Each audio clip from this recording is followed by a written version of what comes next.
उपमहापौरांच्या दालनाची डागडुजी झाल्यानंतर टिपू सुलतानचा फोटो दालनात पुन्हा लावणार.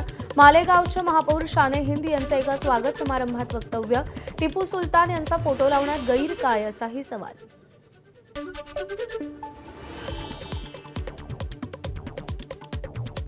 जहां मस्जिदों की हिफाजत की वहां मंदिरों की भी हिफाजत की, जहां मुसलमानों का सोचा वहां हिंदुओं का भी सोचा, जिन्होंने तालीम को आगे बढ़ाने के लिए कोशिश की वहां टीपू सुल्तान, हजरत टीपू सुल्तान की तस्वीर भी इंशाअल्लाह हमारे ऑफिस में आज रिपेयरिंग के बाद लगेगी. भाजप राज्यात हिंदू मुस्लिम दंगे भडकवते. टिपू सुलतान वादावरून राऊतांची भाजपवर टीका. केवळ हिंदू मुस्लिम वादात ठिणगी टाकायची आणि विषय पेटता ठेवायचा हेच भाजपचं काम असल्याचीही राऊतांची टीका.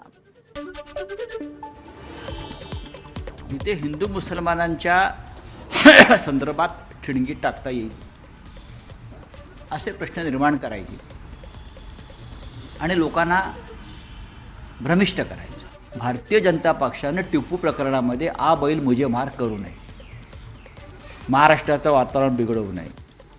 आता पुढल्या 2-3 वर्ष कोणत्याही निवडणुका नाही, उगाच कशाला तोंडाचा फेस काढताय. कोणतंही आंदोलन धर्माच्या नावावर व्हायला नको. काँग्रेसचे आमदार नितीन राऊतांची टिपू सुलतान वादावर प्रतिक्रिया. काँग्रेस कायमच धर्मनिरपेक्ष पक्ष होता आणि आमची विचारसरणीही धर्मनिरपेक्षच असल्याचीही प्रतिक्रिया. आजही जर राज्यात आंदोलनं होत असतील तर मग त्या ठिकाणी शेतकऱ्यांचे प्रश्न आहेत, बेरोजगारांचे प्रश्न आहेत, महागाईचे प्रश्न आहेत, विचारांचे प्रश्न आहेत, यावर आंदोलनं झाली पाहिजेत. कोणत्याही धर्माच्या नावावर किंवा कट्टरतेच्या नावावर या ठिकाणी आंदोलन होऊ नयेत. काँग्रेस पक्षाने कधी पुरोगामित्व या ठिकाणी सोडलं नाही. आता यापुढे सुद्धा त्याच पद्धतीने त्या ठिकाणी आंदोलन व्हावं हीच या ठिकाणी अपेक्षा बाळगतो. काँग्रेस नेत्यांचे पुतळे जाळण्यापेक्षा शेतकऱ्यांसाठी झालेल्या अमेरिका भारत कराराकडे भाजपनं लक्ष घालावं. वर्ध्यातील काँग्रेस नेते शैलेश अग्रवाल यांची प्रतिक्रिया.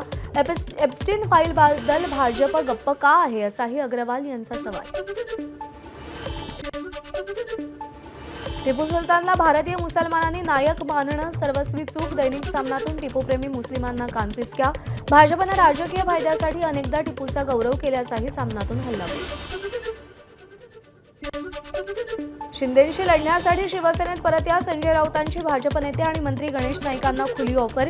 शिंदेंना भाजप आणि फडणवीसांचा छुपा पाठिंबा असल्यानं तिथं त्यांच्यावर कारवाई होणार नाही, त्यासाठी स्वगृही परता. शिंदेंची नाईकांना ऑफर. मंत्री नरहरी झिरवाळांच्या अन्न आणि नागरी पुरवठा विभागातील लाचखोर लिपिक राजेंद्र ढेरिंगेच्या नाशिक रोडच्या घरावर छापा.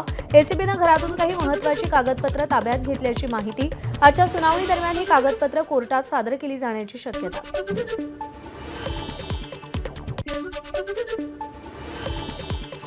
मंत्री नरहरी झिरवाळ आज मुख्यमंत्री देवेंद्र फडणवीस आणि उपमुख्यमंत्री सुनेत्रा पवारांना भेटण्याची शक्यता.